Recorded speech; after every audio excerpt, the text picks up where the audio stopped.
इस बात की भी रिकॉर्ड पे मौजूद है कि पिछले 3.5 साल से जरदारी साहब की जो कैरेक्टर असैसिनेशन होती रही, कौन सा इल्जाम जो है वो जरदारी साहब के ऊपर नहीं लगाया गया, कौन सी घटिया जबान है जो उनके बारे में नहीं इस्तेमाल की गई, लेकिन हमने सब्र और तहम्मुल का मुजाहरा किया।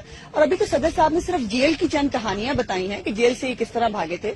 अभी तो बहुत सारी बातें होने बाकी हैं। अभी तो हुदैबिया पेपर मिल पे बात करेंगे, इत्तेफाक फाउंड्री पे बात होनी है, अभी तो IJI कैसे बनी थी उस पर बात करेंगे, उसामा बिन लादेन के साथी कौन थे, उनको कैसे फाइनेंस करते रहे, किस किस के साथ ताल्लुक था, ये तमाम बातें जो है अभी हम करेंगे। और उन्होंने तो एक सोच की बात की है और उन्होंने रिक्वेस्ट की है कि खुदारा अपने इदारों को मत लड़ाएं और अब पाकिस्तान के बारे में सोचें। हमें तकलीफ यह है कि जो जुबान कल तक रॉ के लोग बोलते थे या जो जुबान कल तक इंडियन मीडिया बोल रहा था, आज इंडियन मीडिया खामोश है, नवाज शरीफ साहब बोल रहे हैं, तो इसकी ये यकीनन ये पूरी कौम को समझ में आ रहा है। हम अपने इदारों के साथ खड़े हैं और इदारों को नुकसान किसी को पहुंचाने नहीं देंगे। इनकी चीखें भी जल्दी निकल गई, इनको अपनी चीखें भी संभाल के रखनी चाहिए, बहुत आने वाला वक्त बाकी है। Thank you.